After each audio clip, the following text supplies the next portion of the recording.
Hello, welcome to another episode of Footprint. In this episode, we are here to continue with the conversation with our brother Kwesi Pratt Jr. as he takes us on a walk of the journey of his own life. We will take a short break. When we come back, we would like to know what he makes of the Kufuor regime and his own engagement with that regime. We'll be right back. Welcome back. It's Footprint with Kwesi Pratt Jr. If you just tune in to radio, this is Footprint, and I have Kwesi Pratt. Kwesi, welcome once again. Thank you. You told us a beautiful story in our earlier episode. Now, coming out of school and going into Ghana Institute of Journalism, I believe that you had experiences while you were there that exposed you to politics, if you like.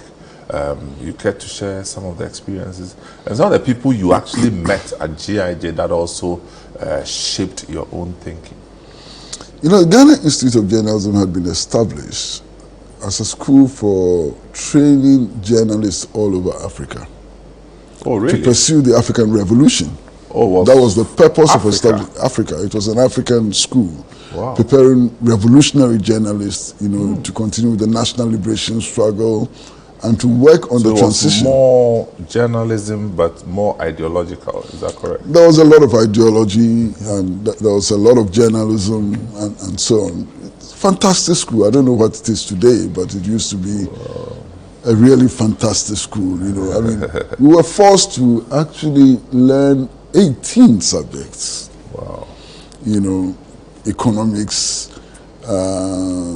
political science, history, French, all kinds of subjects. 18. And I think we were allowed to fail only 2 of the 18. Allowed to fail? Only 2 of the 18, Whoa.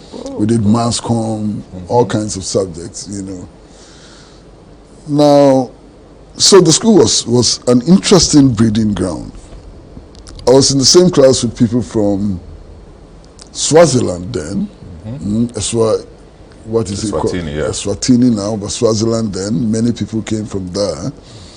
There were people from South Africa, who were in the same class, all over the world. I mean, wow, lots of people from Nigeria, from Sierra Leone, from Liberia, and so on. So it was a melting pot of some sort, And interesting experiences. Wow. At the time, the struggle against apartheid had peaked, and all of us sank very deeply into the anti-apartheid struggle then. There were Ghanaians who were met there who were politically, perhaps, way ahead of me at the time. I mean, there was a guy who eventually became one of the most prolific writers for Ghanaian Times called Frank Fiao. And Frank Fiao was a year ahead of me, but we worked very closely together on the politics and so on. One of my classmates was Salma Al-Hassan. Oh, really? Yeah, Salma was my classmate in the School of Journalism. Who used to be at GBC? Yeah, she became a newsreader at GBC. I mean, one of the extraordinary women that I've met in my life. Wow. Salma, she's still extraordinary, I mean, in those days, look, Salma's beauty was legendary. I mean, Salma, she was really beautiful woman, And also intellectually, she was quite advanced, wow, And her mother being Suzanne Lassan, who had been a minister in the Nkrumah regime and so on. She was quite close to politics and understood it, And there are many, many people that we met there, Some of them didn't take journalism far. Okay. But in many ways, they contributed to our own development and so on. So at this time, by the time you came out of Ghana Institute of Journalism, who was the head of state?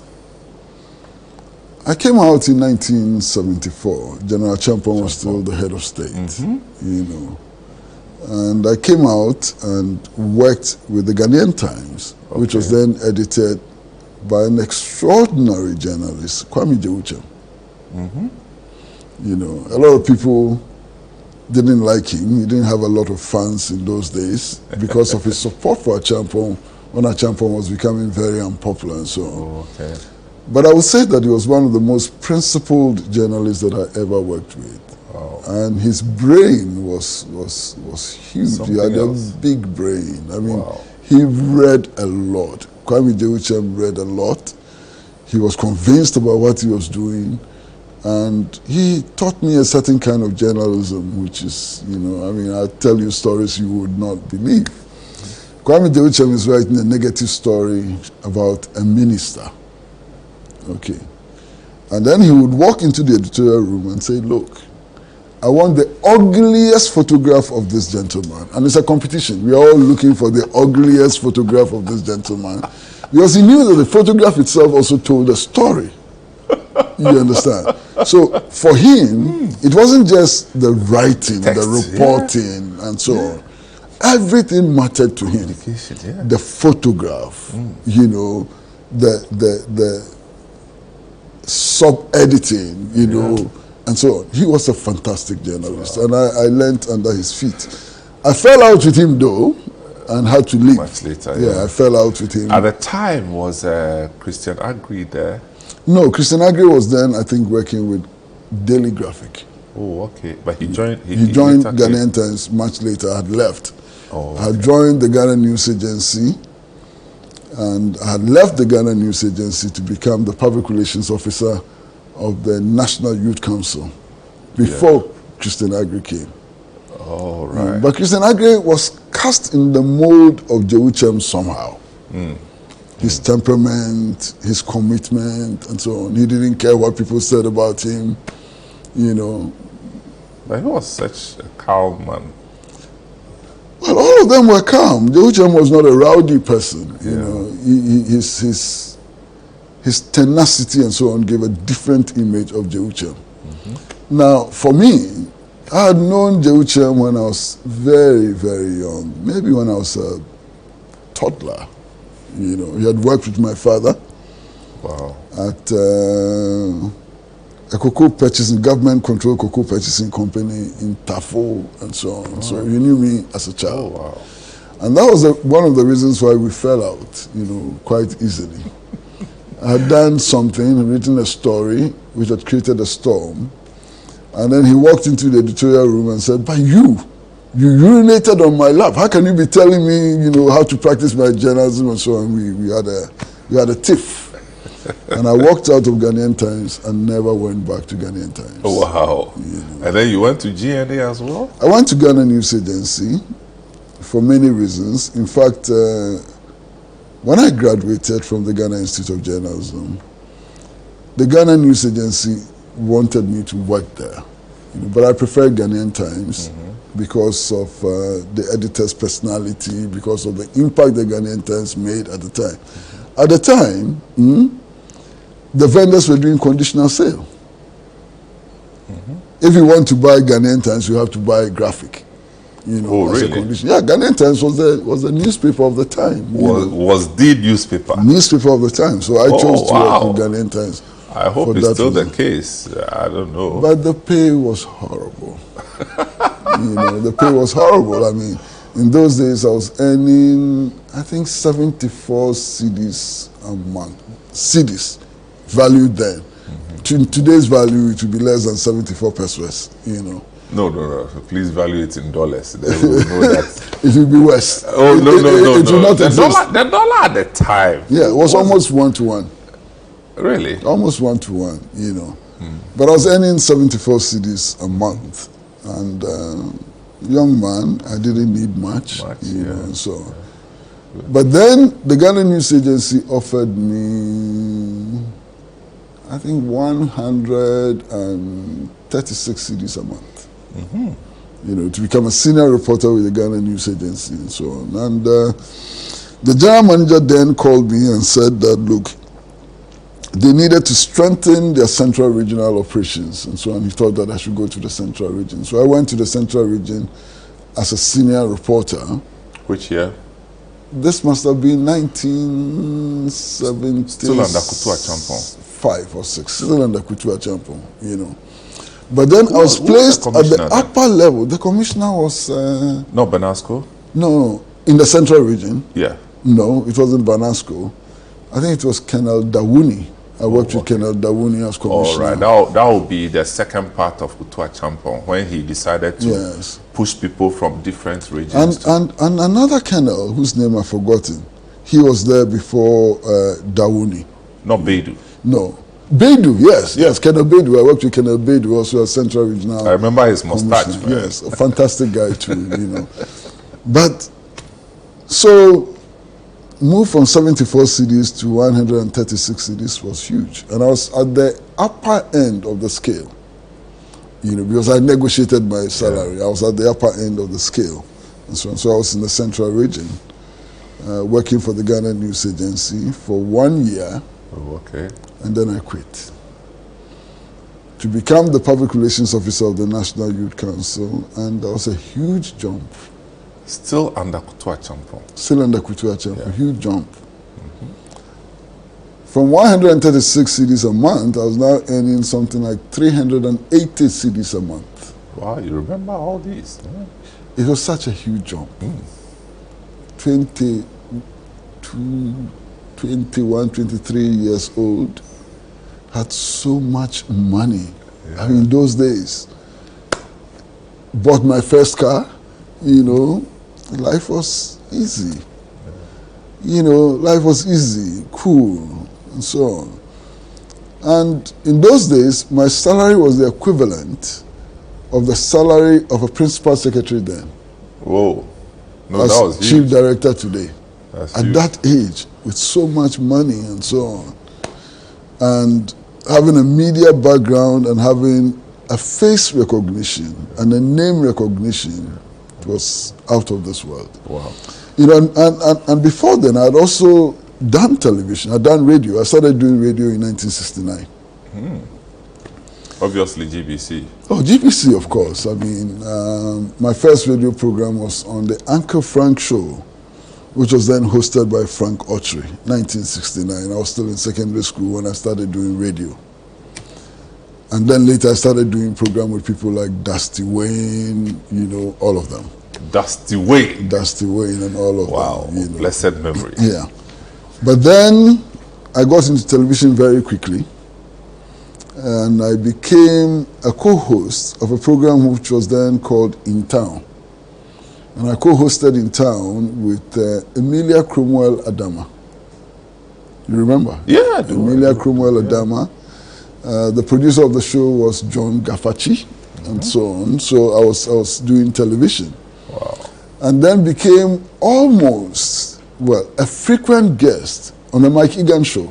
Wow. Wow. Frequent guest on the Mike Egan show. Welcome Yes, to the show. yes, yeah. Bam, ba, da, da. Yeah, Mike Egan was also extraordinary. Amazing. Really Amazing. extraordinary. Yeah. And then I hosted Talking Point for a while, which was one of the biggest talk shows, in the country at Did the you say time. one of the biggest? Well, maybe the biggest. It was. I mean, it preceded Osofo-Dazi. Yeah. In fact, that's the reason we never got to know what they ever discussed. Yeah. Well, we were just waiting for Osofo-Dazi. That's all. But then I did lovely. Talking Point and did many other programs. Leaders of Tomorrow. Oh yeah, And that so one. on. I did all of So those. at which point did you start engaging with the political systems? From very early, maybe secondary school. Yeah, as in, engage will be a milder word, confronting the structures of politics. I think secondary school. Luther in secondary school? I mean, in the debates and all of in the one, writings and so on, yeah. the We are looking commitment at to the the public action. anti-apartheid struggle and so on. Yeah. Actually, I got the opportunity to do radio in 1969 because I played Gaddafi. There had been this mock United Nations General Assembly in the State House, and I'd been selected to play Gaddafi. Gaddafi had just staged his coup, 1969, same year. And I played Gaddafi, and Uncle Frank was so impressed that he invited me to join him to do, his program. Wow. Uncle Frank Show, Wakey Wakey, the Uncle Frank Show, and so on. So That's how I got involved, But then there were a few incidents which were quite clear.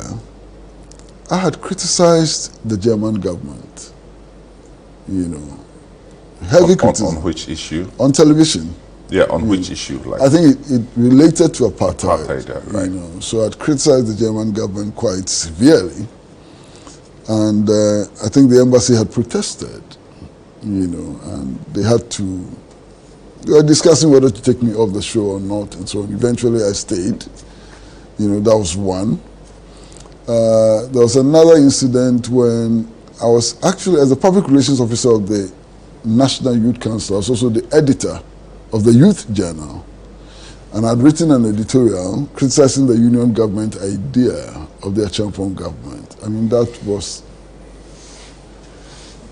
out of this world. I mean, 76? Around 76. Yeah. I mean, for a public servant to use a public organ, state-owned organ, to criticize the military administration at the time was thought outrageous, But I survived.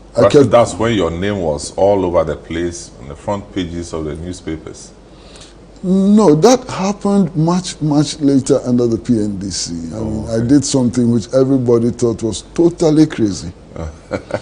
But something that I had not calculated, I had not planned. You remember when Dr. Kwesi, as Minister of Finance, held a press conference. In those days, the budget was read at press conferences. So we had read this budget at the press conference. I was then working with the Ministry of Information, the Information Services Department. I was in the audience. And I got up, I took the microphone and condemned the budget, and warned that something was likely to happen and that the people of this country could not take this nonsense, and so on. As a public servant? I was a public servant then. I was working with the Ministry of Information, and I was in the audience. And this went far. This was a live broadcast. Initially, there was some hesitation about giving me the microphone, but I persisted. I persisted so much that it became obvious that I was being ignored, and I was handed over the microphone, and I made this statement, and it caught the country like electric fire. I mean, I cannot remember anything which was so sensational, more sensational than this at the time. So when I finished condemning the budget, I walked out, and at the entrance, everybody came to me and said, "We are going to die. They are going to kill you. You have to run." I said, "Run to where?" This was 83, 82, 83. About 85, 1985. Okay, that was about 1985. So I said, "Run to where? I have nowhere to go." So I went home, and There's still Kotobabi that time? No. At that time, I was living in a government flat at the airport residential area on White Avenue. That's where I was living with my young family. And I got arrested. And I spent that time 3.5 months in prison. For doing what I did. For asking a question? Yeah, for condemning the budget. Wow. But that was a big thing. I mean, that was one of the biggest things that ever happened in my life. It was all over the world. It was in all the African journals, in the UK, everywhere. So I had become very, very sick. I was even worried that I was going to die in detention. I was very, very sick, And I was trying to get to Chris Bukari-Atim, who was then a member of the PNDC and whom I had known, from the student movement and so on, but I wasn't getting the chance to see him. So eventually, Napoleon Abdullahi, who is currently Ghana's ambassador to Mali and who had been a very good friend of mine and a comrade and so on, got to know that I was sick. And he came to the guard room, and he was alarmed when he saw my condition and spread the word and so on. So the decision was made to release me. And on my release, at the time I was being released, Dr. Kwesi had then become the chairperson of the National Youth Organizing Commission. And Kwesi had made the point that I should be released and that he wanted to work with me and so on. So I went back to the Youth Council, who had then become the National Youth Organizing Commission, NYOC, and worked for a few months. Because a decision was made that I was a security risk and should not be allowed to work in such a sensitive organization. So I was actually dismissed by press release, on account of my being a security risk. And then ended up, through all kinds of things and so on, becoming the public relations officer of the Ministry of Youth and Sports. That's how I became the public relations officer of the Ministry of Youth and Sports. So they chucked you out of NYOC, a government institution, and then you ended up with another government work. Ministry. The NYOC was considered more sensitive than the ministry, so I was moved there. At the time, Mr. Zara Yebo was then the PNDC Secretary, Minister for Youth and Sports, and who was a friend that I knew. He had been a mate of my brother in the university and so on. I knew him quite well, and I thought that he was a very reasonable person and I could work with. But even there, it didn't last. The decision was made that I was still a security risk and should not be working in the ministry. You had your own mind, that's the thing. So I was chucked out of the ministry. Question I asked was, did you ever work in the Rawlings system? In fact, for young people who were outside of the space, we initially thought that you were also part of it. No. From NYOC, I had lots of friends at NYOC who kind of drew us into the socialist, ideologies, like when Gaddafi came, organized a Green Book Study Club. We used to go for the club sessions, stuff like that. So, you see, something very significant happened, I think, in October of 1982. That was the time that there was the attack on the left in government. That was around the time that Chris Bukari-Atim resigned. There was an attempt to... That was later part of 82. I think so. Yeah. There was an attempt to assassinate Zayebo in his official residence. And he left Ghana, right? He left Ghana, he went into exile. Many of the young people, were chased around. People like Kwesi and so on, had fallen out of favor with the government. So around that time, there used to be the Soviet Cultural Center in Osu, where we used Kuku Hill. We used to congregate and so on. And I was invited to give a speech. And I recall that in my speech at the time, I condemned the harassment of the left elements in government and made the point that the very flowers of the revolution were being destroyed and so on. Again, people thought that I was crazy. To make that kind of statement at that time was extraordinary. And perhaps that also began a certain relationship that developed between me and the left of the PNDC, which had left the government. Yeah. And gone into exile. Remember some of them, like? Oh, many of them. Eventually, I went to the UK, met Chris Atim and others, and we had a working relationship of some sort. I had a particularly fruitful relationship with what became known then as the United Revolutionary Front. And in the United Revolutionary Front, there were many people like Napoleon Abdullahi that I was spoken about earlier, Tata Ofosu, Yaya Yen, Nicolas Atampugri, so many of them. We worked so very closely together then. Wow. From and then. They were all living in the UK. There were many in exile. In exile, generally. In exile. Okay. And they became also the fulcrum for the movement for freedom and justice, which actually led the struggle for the liberalization of politics in Ghana. Eventually. Eventually. They were part of it. Yeah. That was part of it. There was also the Democratic Alliance of Ghana, which involved people like Odro Kwatin, Bright Odro Kwatin, and then there was another group led by J.H. Mensah, Vice President de Graaf Johnson, and so on. Eventually, we all came to work together.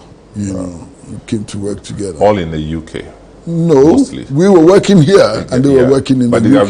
Johnson was in the UK. He was in the UK, but I met him a couple of times in Exile. Yeah. Spent quite a considerable length of time with J.H. Mensah when he was in Exile, for many reasons. His son, Kwabena, had been a very good friend of mine. He worked with the BBC. Yeah, he worked with the BBC. Kwabena Mensah. Yeah. He used to work on Focus on Africa. Lovely man. So anytime I went to London, I stayed with Kwabena Mensah. Wow. I stayed in his flat anytime I went to London. I developed a very good relationship with J.H. Mensah, and so on, People, so it's Kwesi Pratt on Footprints.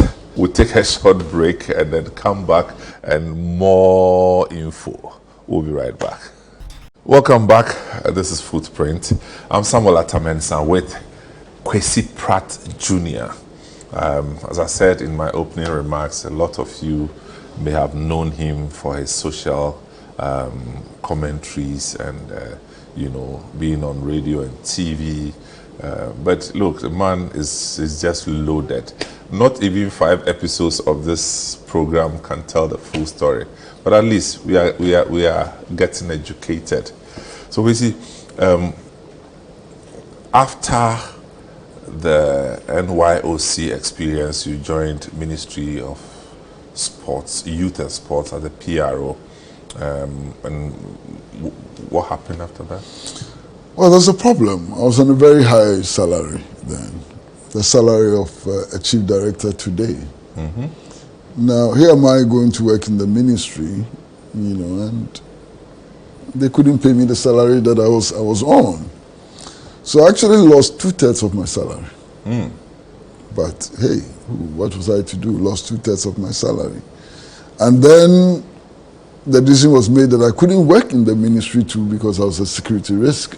So eventually I ended up working with Lovelace Opon, National Association of Local Councils, as the PRO. And then over time, by 1986, 87, I got posted back to the Ministry of Fuel and Power, because they needed a PR person and so on. And they opted for me, so I went there as PR, and something very interesting happened.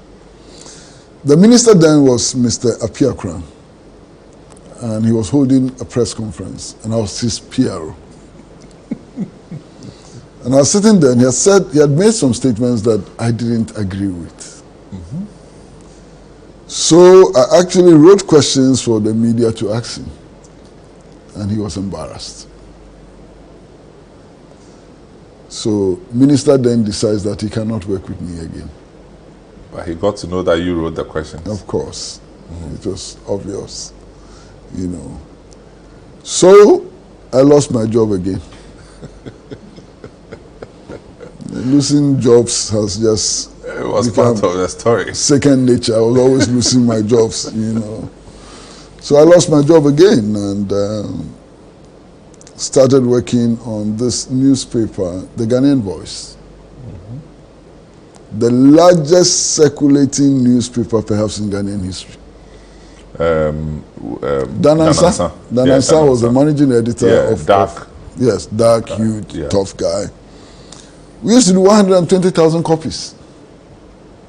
120,000 copies. I don't know any newspaper in Ghana which made that mark. Wow. So at that time, it was the only independent newspaper in the country.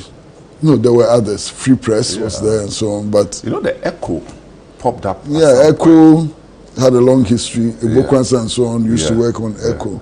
Koko Mlemle, the Yes. But Ghanaian Voice was it, and so on. And that was a very interesting period, As if you are circulating 120,000 copies, money is not an issue any longer. So I was there, and then something happened. Don't tell me you lost your job there too. I didn't quite lose my job, but I was not happy with editorial policy and so on. The paper was changing. Well, something changed.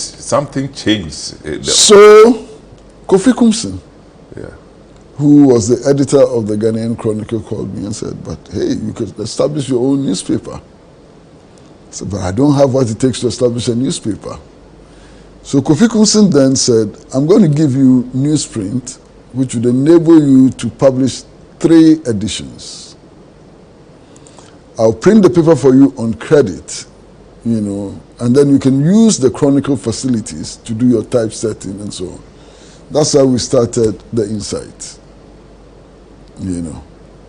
Chronicle, was it at Salam Down or Kotobabi? Chronicle first started, I think, at a Salam Down. Yeah. But eventually it moved to Kotobabi. Yeah. And by the time it moved to Kotobabi, I had lost contact with Chronicle and so on. Oh yeah, because we used to, you know, hang around. But Chronicle was also a big thing. Yeah. And Kofi Kumsin was the journalist of the moment, you know, at that time and so on. But he virtually gave me the resources that I needed to establish the Insight newspaper. And I recall that our very first edition had the headline about Boachijan returning to Ghana. And the very first edition, we sold 18,000 copies.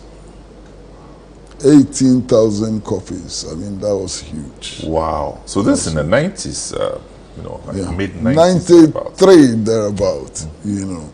And incidentally, the Insight was launched by Jacob Echebilamte. Was owned? Launched. Oh, launched, okay. By Jacob Echebilamte, you know. So we started the Insight, and the Insight is how many years old now? 31 years old.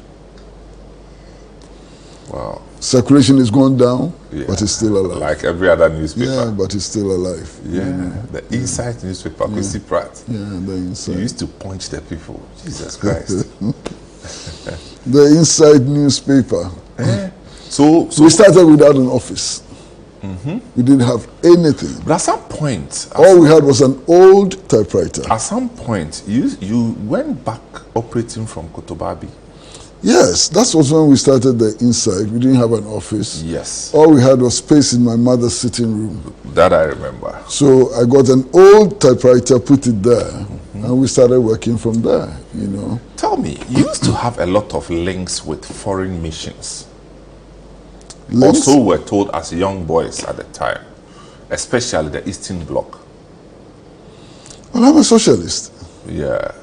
I mean, and I believe that the great October Revolution of 1917 opened up new vistas for the world. It was an epoch-making event, you know, or a couple of events, which I believe was going to lead to the building of a new world, you know, in which exploitation was going to be banished and so on, you know.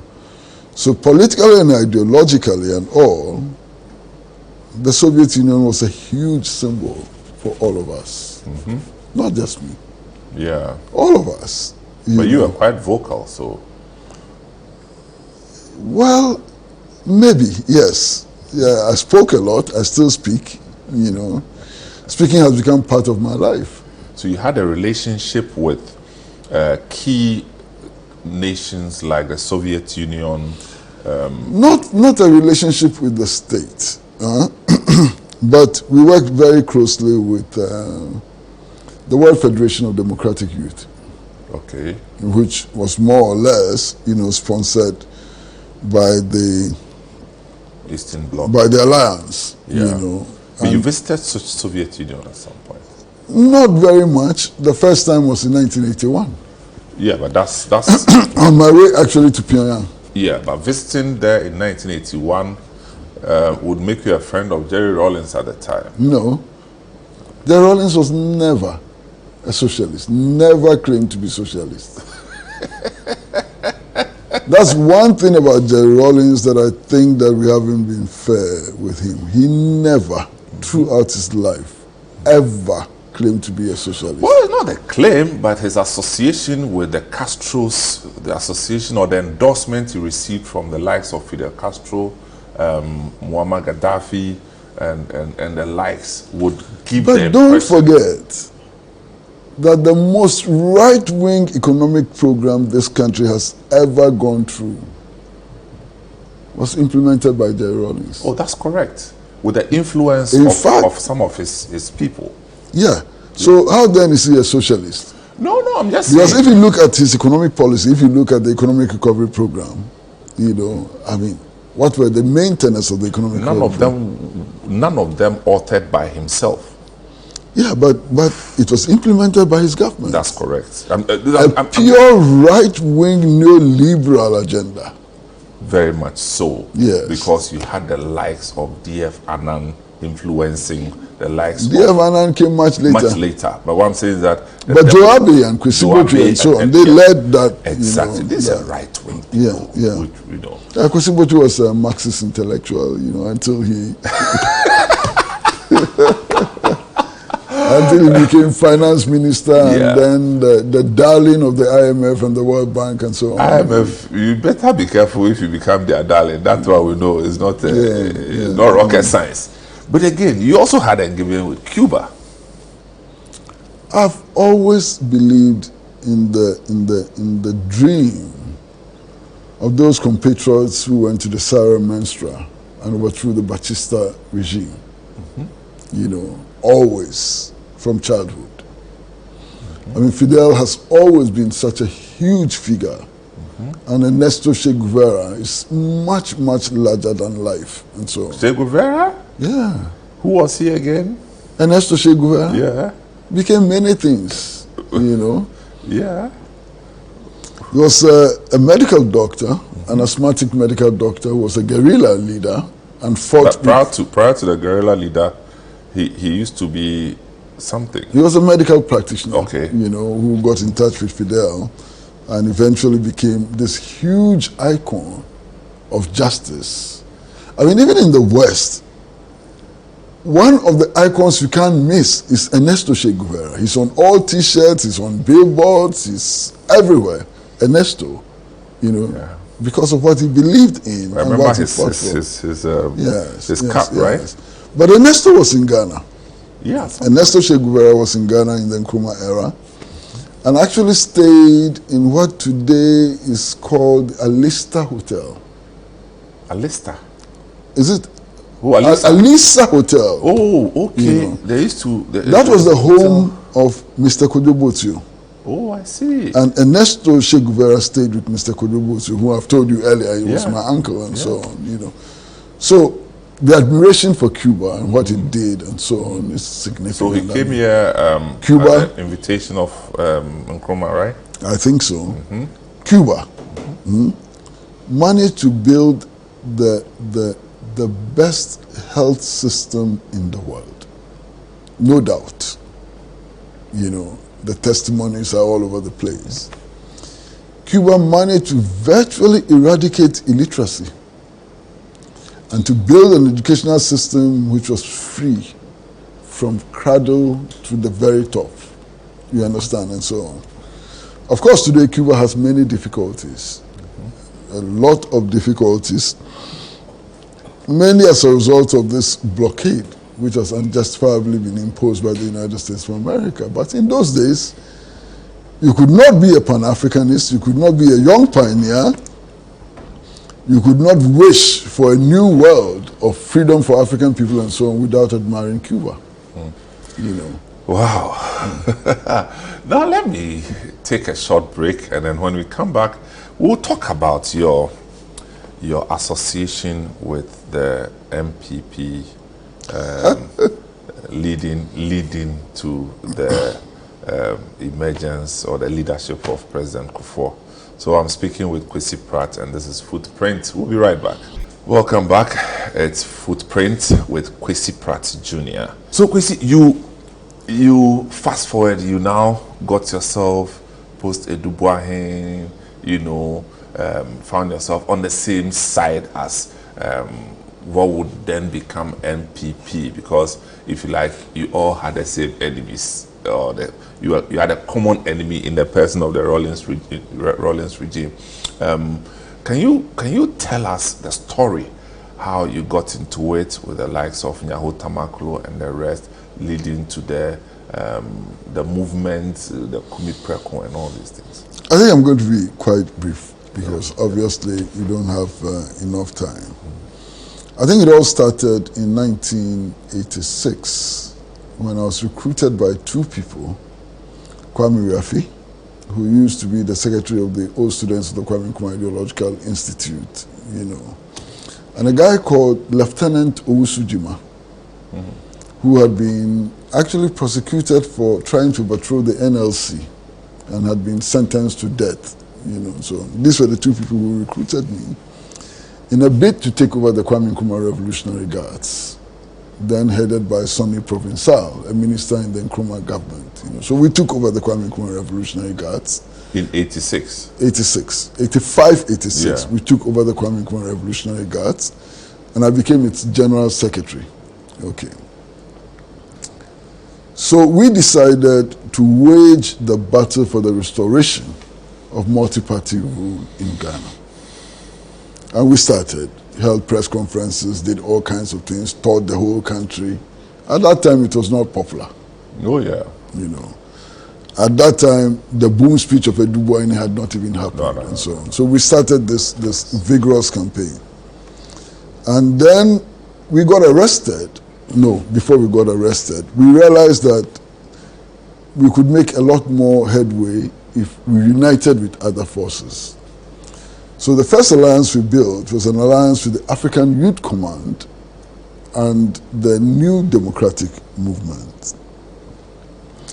The African Youth Command pulled out of the alliance without explaining very early. Who were some of the personalities there? SS Bafuwa was the General Secretary of the African Youth Command.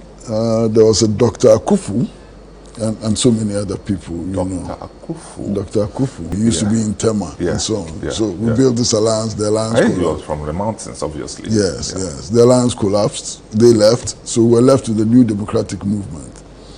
And then we brought in eventually the United Revolutionary Front, Democratic Alliance of Ghana, and so on, and built this front for campaigning for the restoration of multi-party democracy. Then we got arrested in 1986. One of the biggest arrests which was made at that time, myself, Kwame Kakari, Akoto Ampao, Kokubaku, and after today, I cannot explain why Kokubaku was arrested at the time. Because he was not part of the alliance, you know.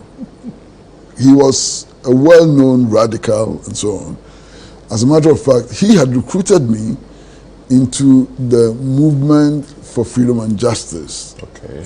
No, he had recruited me into the, I've forgotten what name it was, Yeah, but into one of some them, MONAS, Movement on National Affairs. Okay. You know, he recruited me into Movement on National Affairs and other structures and so on.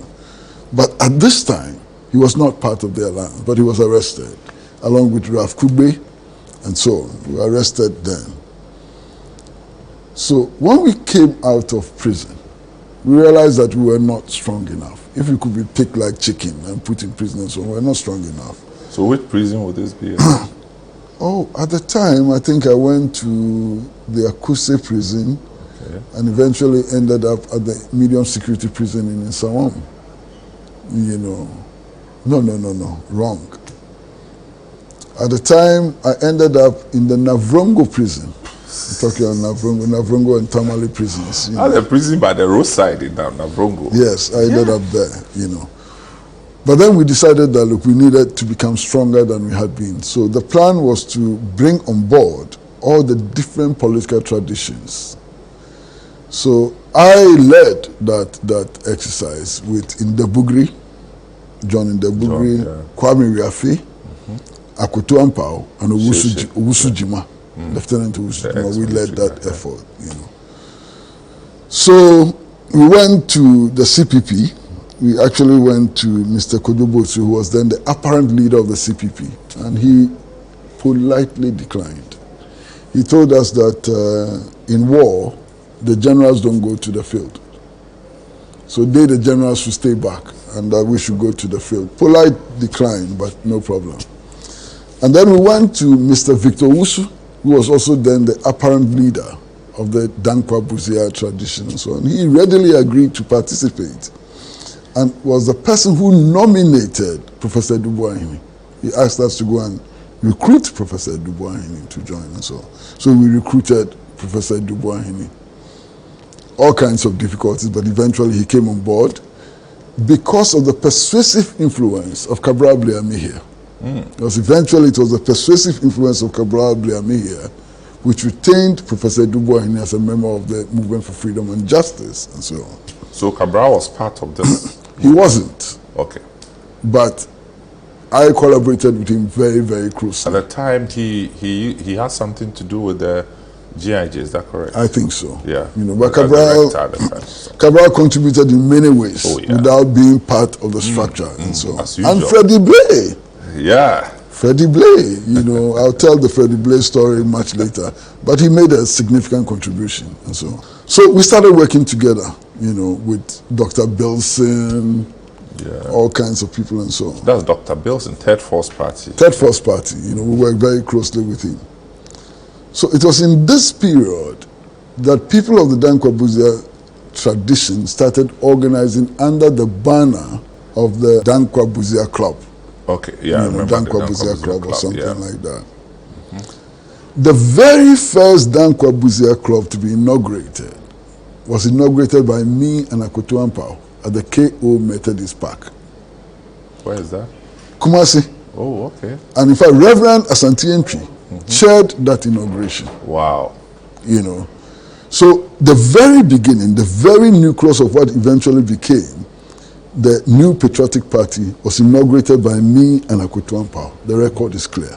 Wow. The second one to be inaugurated was inaugurated in Akufo-Addo. And it was inaugurated jointly by me and Professor Dubois-Hini. The record is clear. So that's how I got involved, you know, with the Dankwa-Busia tradition and so on. Because you were quite eloquent and passionate about the struggle. Okay. Right. But then at a certain point, when it became clear that the ban on party political activities was going to be lifted, Professor Dubois-Hini made the suggestion that we should all come together and build one party to confront the PNDC. And we refused. We flatly refused. Okay. So that is why I did not become a part of the party and so on. But even when the New Patriotic Party had been formed, I used to work from the headquarters of the New Patriotic Party. You know. Was that your bag? You had this bag. The bus conductor's bag. The bus conductor's bag. Yeah. But I used to work from the headquarters of the New Patriotic Party. I could walk into the headquarters anytime. Yeah. I could walk into any meeting. So this is when Ejeni Mboating was secretary, right? No. The first general secretary of the New Patriotic Party was Darocha. Darocha? No. I'm looking at it in terms of the time. Of course, Darocha. Yeah. And I used to work very closely with Darocha. Oh, right. As a matter of fact, before we recruited Professor Dubois-Hini, we tried to recruit Darocha, you know, into the Movement for Freedom and Justice, and he refused. Okay. He completely refused to become part of it. But he was a good man. He had been a very good friend of my father and so on. I knew him very well. And that's how we had the courage even to approach him to try to recruit him. But he refused on some grounds and so on. So this became the relationship that developed, you know. Then we formed our own political party. And for various reasons, which we can discuss later, it had all kinds of difficulties. What was the name of the party? PPDD, the Popular Party for Democracy and Development. You know. I almost forgot about that party. Yeah. PPDD, yeah. Kwesi Pratt. Yeah.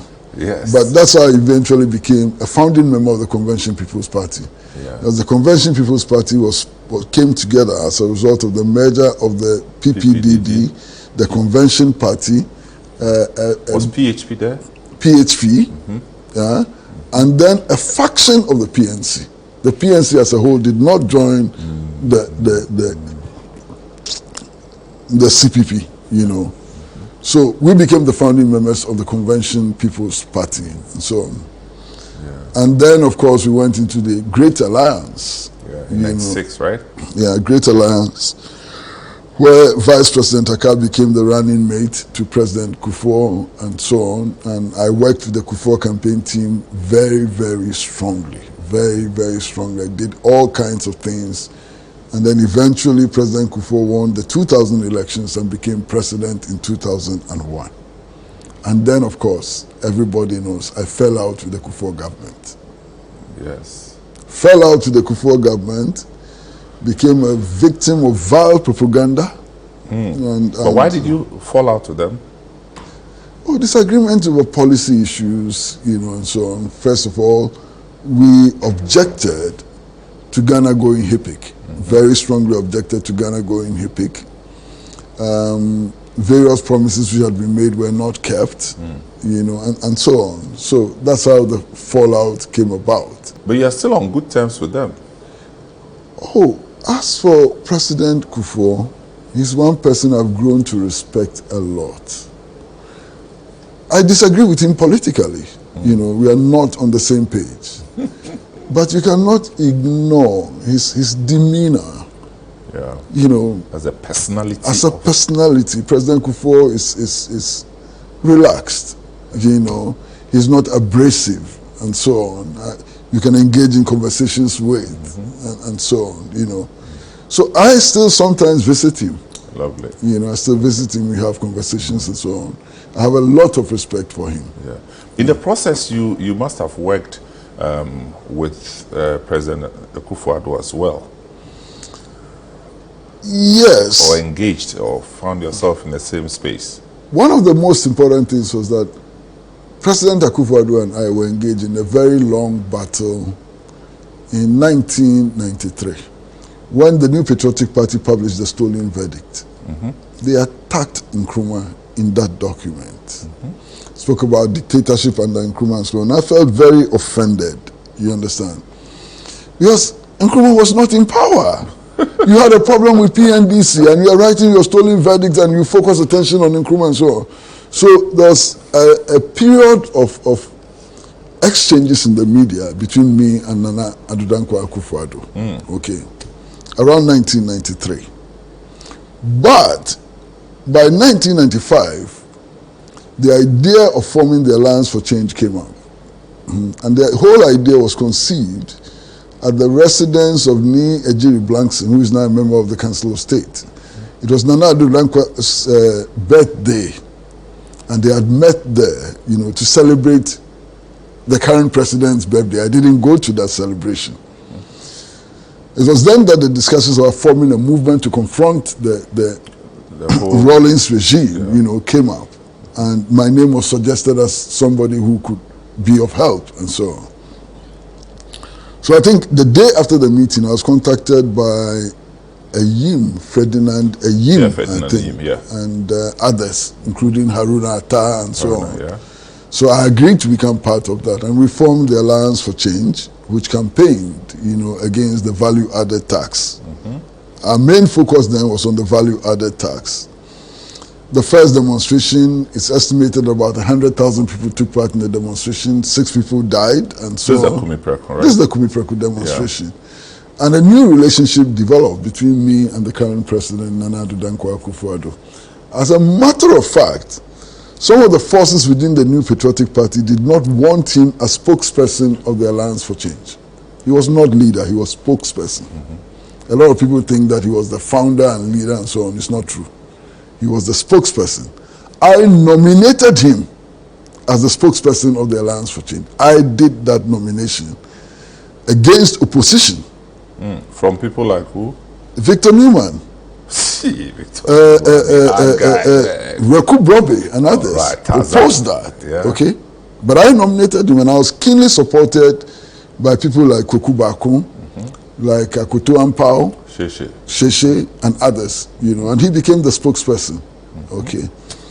And I think he did a good job with that role. Well, Nana Addo has always been a showman. I mean, you erect the platform for him, and he will perform. He's been a showman.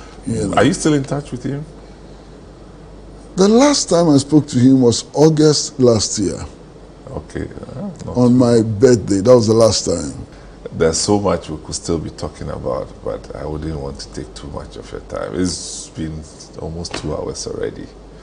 Thank you so much for your time. Thank you, Samuels. So grateful. Thank you so very much. So very, very much. People, so it's been Kwesi Pratt Jr. telling his story, or part of his story.